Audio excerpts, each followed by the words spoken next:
제가 선교만 생각하면 잠을 못 잘 때가 있었습니다. 밤새 가슴이 떨려가지고.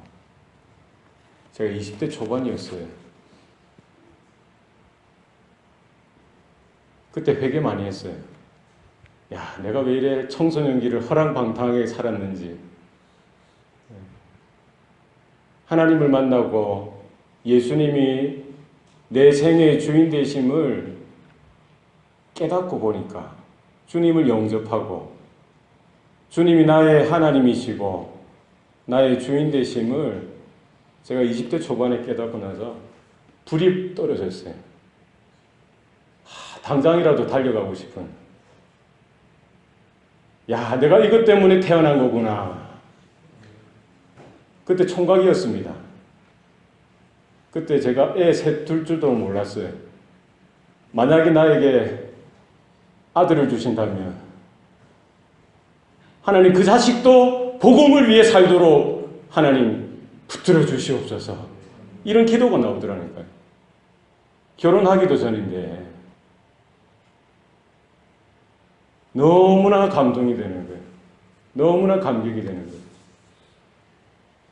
이런 은혜가 우리 자녀들 가운데, 우리 모든 성도들 가운데 새롭게 임하기를 소원합니다.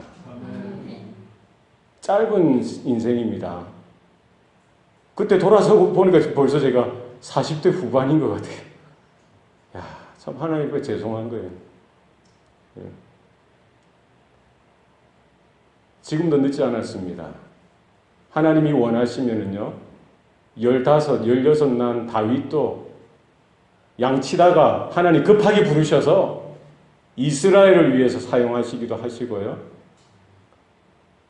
영 쓸데없고 정말 쓸 사람이 없으면 80난 노인된 그 모세도 불러서 사용하시더라는 것입니다. 하나님의 일에 있어서 이른 것도 없고 늦은 것도 없습니다. 하나님이 은혜를 주시고 깨닫는 그때가 가장 빠른 때예요. 하나님의 때인 줄로 믿으시길 바랍니다. 때가 신속하게 지나갑니다. 제가 20대 초반에 그런 생각이 들었어요. 그때 직장 생활도 하고 야간에 대학도 다닐 때 갑자기 생각이 드는 거예요. 이제 너 하나님 앞에 설 텐데 뭐라고 할래? 너 하나님 앞에 설 텐데 뭐 하다 왔다고 할래? 이 죽음에 대한, 하나님 앞에 서는 것에 대한 이런 두려움이 그때 생기더라고요.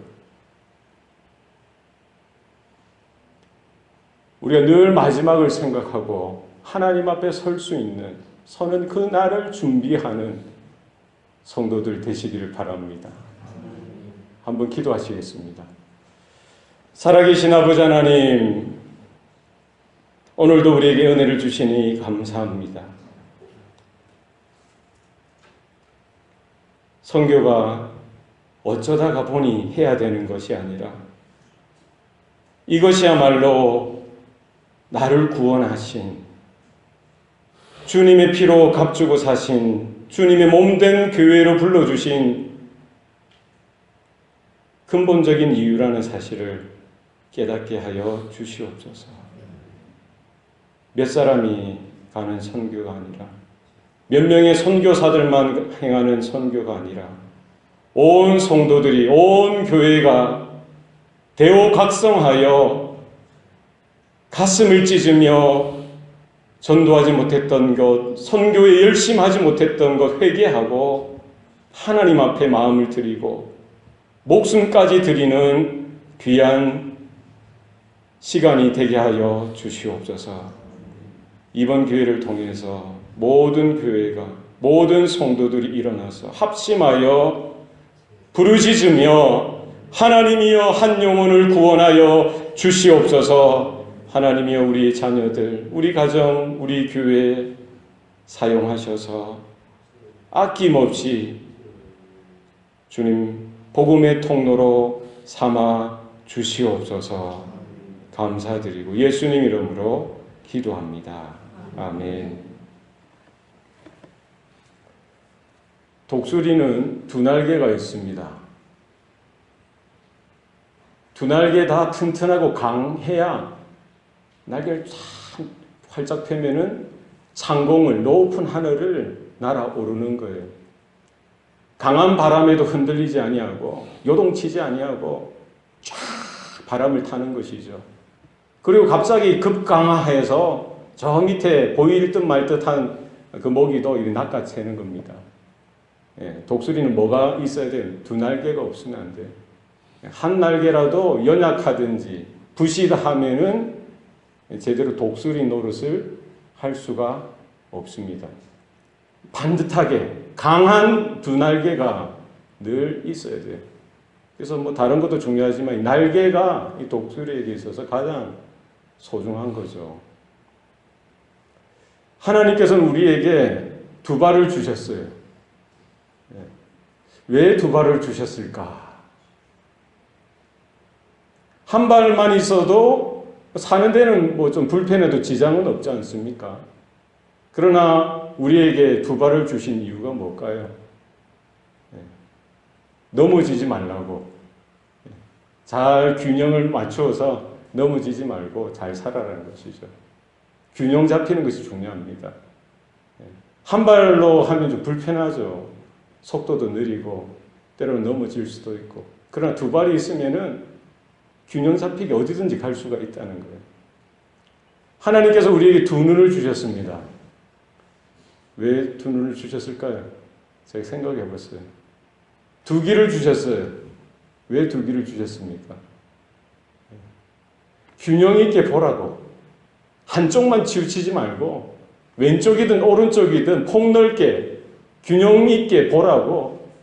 어떤 사건이든지 어떤 정보든지 내가 원하고 내게 필요한 것만 이렇게 편협하게 한쪽만 치우쳐서 생각하거나 보는 그런 시각이 아니라 두 눈을 가지고 폭넓게 보라는 거예요. 그죠? 나를 칭찬하는 소리도 볼 수 있어야 되고요.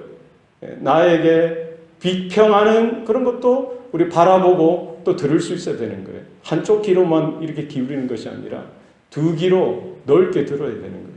균형 있게 보고 균형 있게 듣는 것이 너무나 중요합니다. 성도는 무엇보다 균형 있게 신앙생활하는 것이 필요합니다. 한쪽으로만 치우치는 것은 항상 위험의 여지가 있는 거예요. 늘 신앙의 균형을 잡아야 됩니다. 하나님과의 관계에 있어서, 성도와의 관계에 있어서, 영적인 모든 삶에 있어서 우리는 균형이 있어야 돼요. well-balanced Christian. 그래서 하나님께서는 늘 이렇게 쌍으로 주신 것 같아요. 균형 있게 중심을 잡고 살고 균형 있게 바라보고 듣고 이렇게 살아가도록 허락하신 것 같습니다. 하나님의 말씀도 이 언약을 우리에게 주셨죠. 한 가지만 주신 것이 아닙니다. 이 구약 성경만 있었으면 얼마나 그랬겠어요. 우리에게 구약 성경, 옛 언약도 주셨지만 신약 성경, 새 언약도 주셨다는 거예요. 이 짝으로 주셨어요. 우리는 신약 성경을 통해서 구약 성경의 그 의미를 더 깊이 깨달아 알 수가 있습니다. 뿐만 아니라 구약 성경의 그 내용을 통해서 신약 성경의 풍성함에 대해서 더 이해할 수가 있더라는 것이죠. 신구약의 모든 성경의 말씀을 하나님의 말씀으로 우리는 받아야 합니다. 그 말씀을 따라 균형 있게 우리는 성도의 삶을 꾸려나가고 살아나가야 한다는 것이죠. 우리에게 복음을 주셨습니다. 성경의 모든 말씀을 두 가지로 요약하라고 하면, 두 구절로 요약하라고 하면은 여러분 어떤 구절을 꼽을 수가 있을까요? 성경에 뭐 다 중요하고 소중하고 필요한 구절입니다만 성경의 어느 구절이 복음 중에 복음입니까? 어디죠? 네. 오늘 본문을 또 이야기하시네요. 요한복음 3장 16절. 그죠? 그 복음이잖아요. 하나님이 세상을 이처럼 사랑하사 누구든지 저를 믿는 자마다 멸망치 않고 영생을 얻게 하려 하심이라. 믿습니까? 이 복음의 말씀뿐만 아니라 이 짝을 이루는 또 다른 말씀이 오늘 우리가 읽었던 말씀이죠.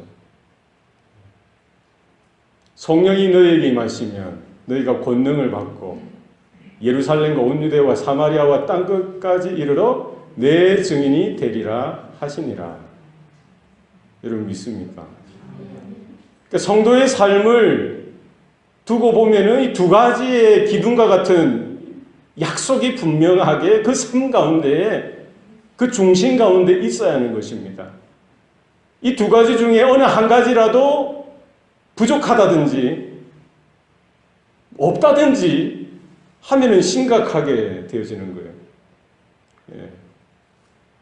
우리 어떻게 예수를 믿습니까? 우리 어떻게 구원을 받습니까? 우리가 어떻게 하나님의 자녀가 됩니까? 우리가 어떻게 천국에 갈 수가 있나요? 무엇으로 가능한가요? 내가 노력해서 그렇습니까? 내가 찾고 구했기 때문에 그렇습니까? 내가 어떻게 공부해서 혹은 내가 열심히 일을 해서 이렇게 취득한 건가요? 쟁취한 겁니까? 습득한 겁니까? 그렇지 않습니다. 우리에게 주신 구원은 그 구원의 시작은 어디라고 성경은 분명히 말씀합니까? 사람이 찾아서 사람이 어떻게 연구해서 사람이 어떻게 상상해서 얻어낸 구원이 아니라 성경에 계시된 그 약속, 그 복음, 그 구원은 어디에서부터 시작되었다고요? 하나님께로부터 시작되어졌다는 거예요. 하나님이 세상을 이처럼 사랑하사. 여러분 믿으시길 바랍니다. 놀라운 사실이죠. 하나님이 여러분을 사랑하셨고요. 하나님이 저를 사랑하시고 하나님이 우리를 사랑하시고 하나님이 세상을 사랑하셨다는 거예요. 어느 정도 사랑하셨다는 겁니까? 이처럼 사랑하셨다는 거예요. 얼마만큼요? 하나님이 자신의 독생자 예수를 아낌없이 주시길 정도로 주시기까지 사랑하셨다는 거예요. 그것이 복음입니다. 그래서 누구든지 저를 믿는 자마다 멸망치 않고 영생을 얻게 하려 하심이니라. 구원은 나의 선행, 나의 착함, 나의 어떤 종교적인 생활이나 내게 있는 어떤 선한 의지나 삶으로 해서 구원받는 것 아닙니다. 오직 유일한 조건이라고 하면 물론 하나님의 은혜죠. 하나님의 긍휼히 여기심이고 하나님이 거저 주시는 선물입니다만 우리 입장에서 우리 편에 있어서 조건은 뭡니까? 뭐예요? 구원으로 나아갈 수 있는 하나님께 나아갈 수 있는 유일한 조건은 뭡니까? 예수의 이름을 믿느냐는 거예요. 누구든지 저를 믿는 자마다 예수 이름 외에는 온 천하에 구원받을 만한 이름이 없다는 사실을 여러분 인정하시길 바랍니다. 나의 열심으로, 나의 어떤 종교적인 어떤 신실함으로, 나의 선한 착함으로 어떤 학문을 열심히 연마함으로 구원을 받는 것 아닙니다. 성경의 선언이 뭡니까? 모든 사람이 죄를 범하였음에 하나님의 영광에 이르지 못하더니. 이 모든 사람에 다 들어가는 거예요. 마더 테라사 수녀도 들어가고요. 에디슨도 들어가고요. 저 아프리카의 성자 누굽니까? 슈바이처도 거기에 들어가는 거예요. 아무리 자기가 선한 선택을 하고 삶을 살았어도 그 죄로 인하여, 자신의 죄로 인하여, 전적인 타락, 전적인 부패, 전적인 무능력으로 인하여 누구든지 하나님께로 나갈 자가 없었던 거예요. 죄의 삭은 사망이고요. 한 번 죽는 것은 정하신 것이고 그 후에는 심판이 있다라는 거예요. 이거는 예외가 없습니다. 저를 포함해서 우리 모두가 바로 그 죽음의 자리, 심판의 자리, 멸망의 자리에 설 수밖에 없었던 거예요. 그러나 우리가 어떻게 멸망할 수밖에 없는 그 자리에서 건짐을 받고 그 자리에서 이렇게 피하여 갈 수가 있었겠어요? 그것이 하나님의 은혜라는 거예요. 내가 계획하거나 내가 생각하거나 내가 어떻게 미리 준비했던 어떤 것이 아니라 하나님의 영원하신 작전 가운데, 하나님의 영원하신 그 섭리 가운데 우리가 다 이해할 수 없어요. 깨달을 수 없습니다. 하나님의 무조건적인 사랑이죠. 불가항력적인 은혜입니다. 거부할 수 없는 하나님의 손길이었던 겁니다.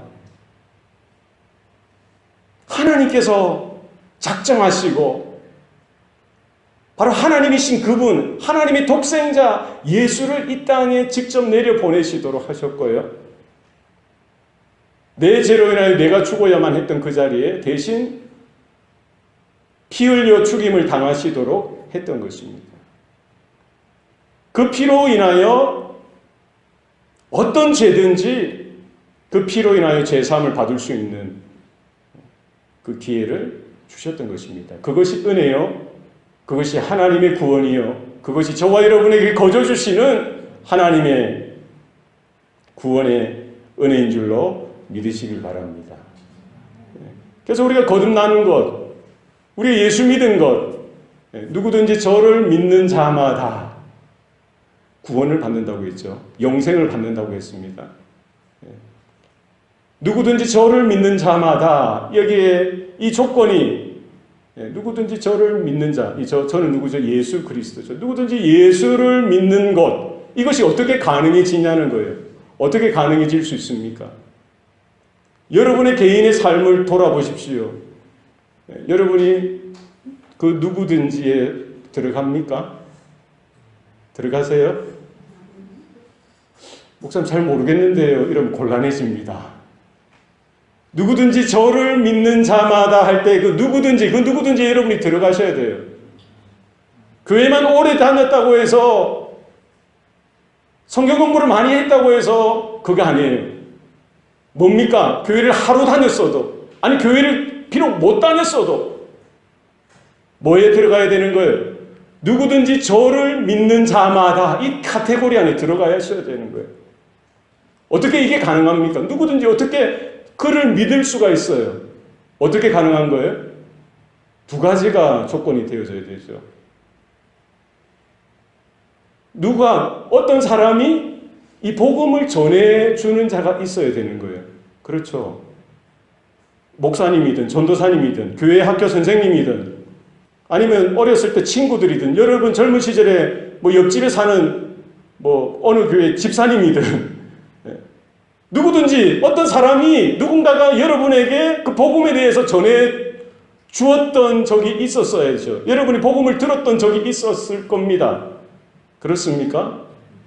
그리고 여러분이 그걸 들어야죠. 이 두 가지가 일어나야 되는 거죠.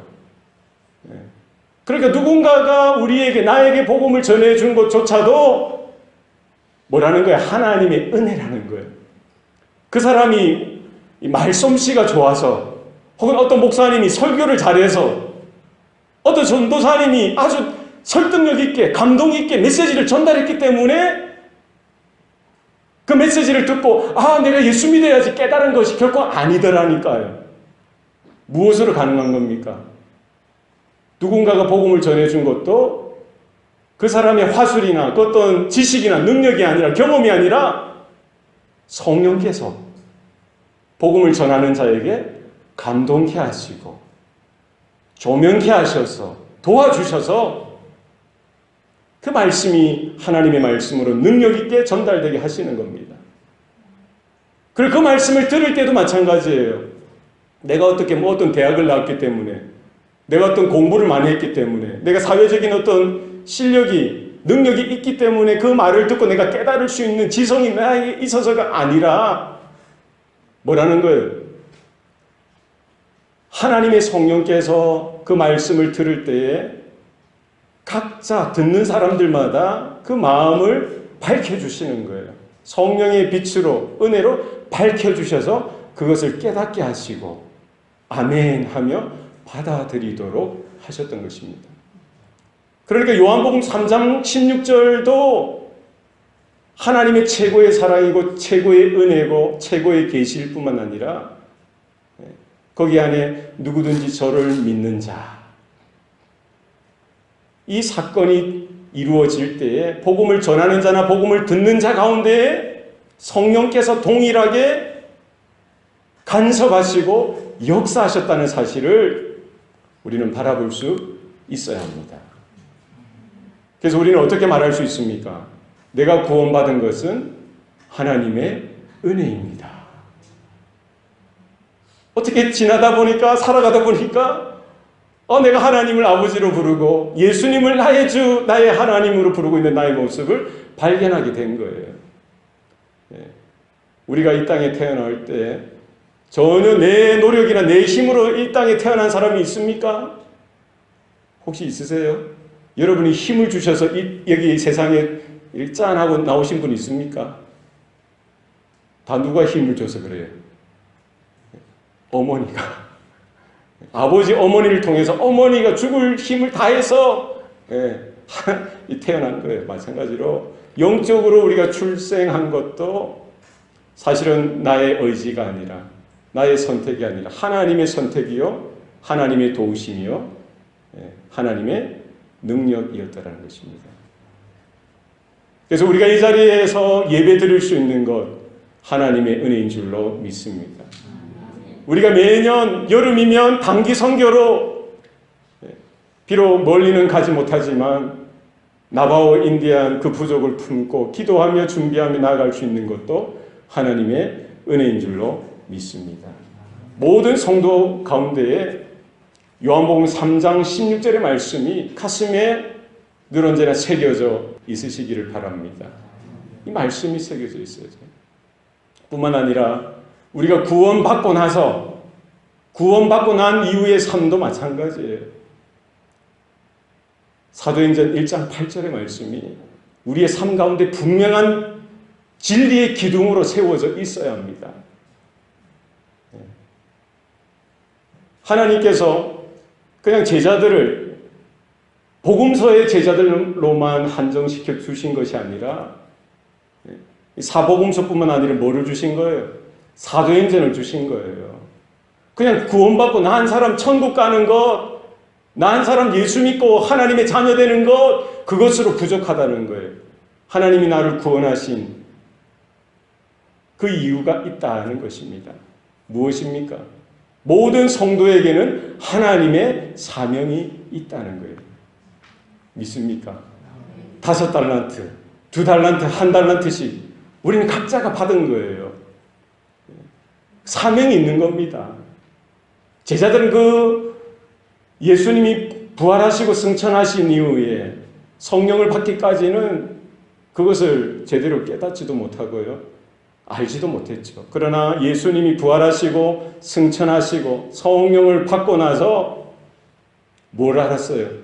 어떻게 살아야 하는지, 무엇을 위해서 살아야 하는지, 내가 왜 사는지, 성도가 무엇인지, 교회가 무엇인지, 어떠해야 하는지를 분명히 알았던 겁니다. 자기를 위해 사는 삶이 아니라 내 욕심이나 내 정욕을 위해서, 내 어떤 야망이나 내 꿈을 이루기 위해서 사는 삶이 아니라 우리가 하나님의 형상으로 창조되었을 뿐만 아니라 예수의 피로 인침을 받아 구원을 받았다면 우리는 무엇을 위해서 살아야 한다는 거예요? 하나님의 영광을 위해서 살 거예요. 하나님의 나라와 하나님의 의를 위해서 사는 것입니다. 하나님의 영광을 위해서 사는 것이 뭐냐? 하나님의 나라를 위해 사는 것이 뭐냐? 하나님의 의를 위해서 사는 것이 뭐냐? 그리스도의 형상을 이루어가면서 사는 그 삶이 뭐냐? 우리는 말씀을 통해서 하나하나 알아갈 수 있는 거예요. 그러나 더 구체적으로 확실하게, 아주 심플하게 사도행전 1장 8절에 다 들어 있습니다. 무엇이 하나님의 나라를 위한 삶이고, 무엇이 하나님의 영광을 구하는 삶이고, 무엇이 하나님의 의를 구하는 삶이냐는 거예요. 무엇입니까? 성령을 받고요. 하나님의 권능을 받고 나서 우리는 변화를 받아야 됩니다. 그리고 어떻게 삽니까? 예루살렘과 온 유대와 사마리아와 땅끝까지 이르러 내 증인이 되리라. 여기에 내 증인, 이 내는 누구 내입니까? 누구죠? 내가? 예수님이죠. 내 증인이 되리라 이 말은 뭡니까? 미래형이고 명령형입니다. 미래 명령형이에요. 너희는 이렇게 될지어다. 명령형이니까 이게 뭡니까? 해도 되고 안 해도 되는 겁니까? 해야 되는 거예요. 반드시 해야 되는 겁니다. 이 선택 과목이 아니라 필수 과목입니다. 요한복음 3장 16절을 통과한 사람은, 요한복음 3장 16절을 통해서 하나님의 자녀로 거듭난 사람은, 요한복음 3장 16장을 통해서 하나님의 자녀여 주님의 몸된 교회로 부름받은 자는 모두 통과해야 됩니까? 사도행전 1장 8절도 통과하는 삶을 살아드려야 되는 거예요. 그죠? 그게 뭡니까? 누구의 증인이 되라고요? 예수 그리스도의 증인이 되는 삶을 살아가야 한다는 거예요. 여러분이 성도입니까? 우리가 교회 맞습니까? 그러면 우리의 심장을 열어보고 우리의 삶을 열어볼 때에 다른 건 조금 부족할 수 있습니다. 다른 건 조금 없을 수도 있어요. 그러나 뭐만은 이게 불이 붙어야 됩니까? 예수의 증인되는 삶, 복음을 전하는 삶, 전도하고 선교하는 삶에 있어서 우리 모든 성도들이라고 한다면 그것이 빠져서는 안 되는 거예요. 우리 젊은 청년들, 우리 자녀들 왜 학교에 가서 공부합니까? 공부하다가 친구 만나서 전도하는 거예요. 전도는 그냥 교회 나와라 이것이 아니라 하나님이 살아계셔. 사람은 한 번 태어나면 한 번 죽는다고 성경에 나와 있어. 그 이후에 심판이 있대. 우리가 이 땅에 이렇게 생명, 이 육체의 삶을 살아가는 것은 그 영혼을 준비하는 기회이고 시간이야. 하나님이 우리를 너무 사랑하셔서 독생자 예수를 보내주셨어. 그분이 나의 죄, 너의 죄를 위해서 십자가에 달려 죽으셨어. 그분을 믿어야만 하나님의 자녀가 되고 구원받을 수 있어. 친구야, 예수 믿어라. 전해줄 수 있어야 돼요. 우리 어른들도 마찬가지입니다. 직장에서 단순히 돈 벌기 위해서 직장 생활하는 거 아니죠. 사업하는 거 아닙니다. 무엇입니까?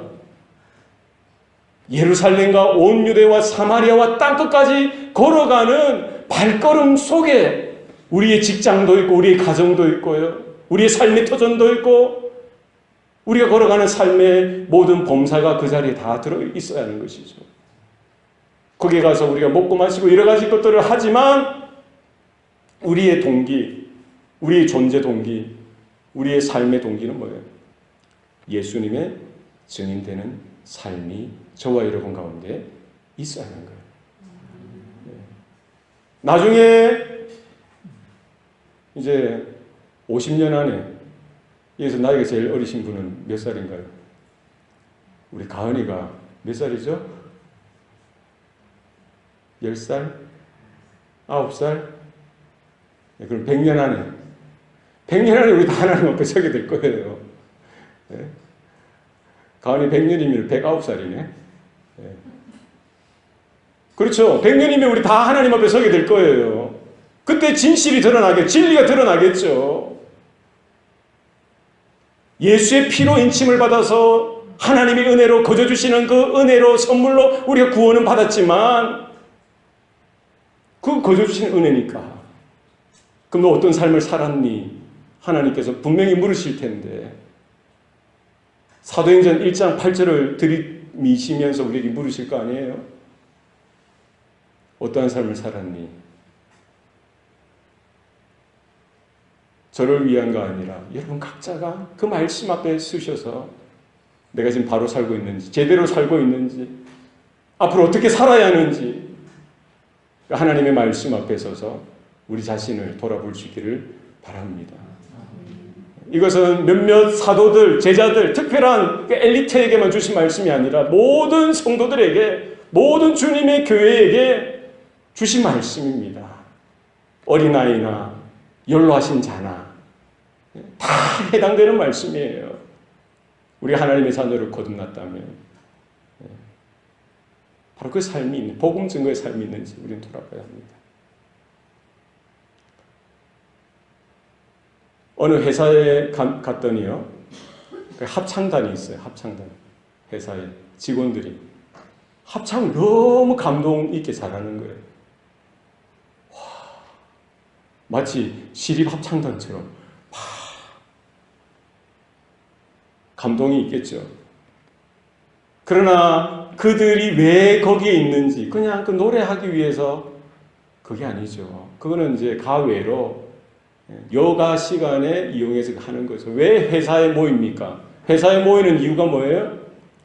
열심히 일을 해서 이윤을 남기는 거죠. 기업의 활동을 통해서 이윤을 창출해서 사회적으로 보탬이 되도록 공익을 위해서도 또 열심히 일을 하는 것. 그것이 그 회사의 사람들이 해야 되는 것입니다. 그러니까 노래 부르는 것, 그것이 우선되어서는 안 된다는 거예요. 여가 시간을 여기서 할 수는 있죠. 그죠?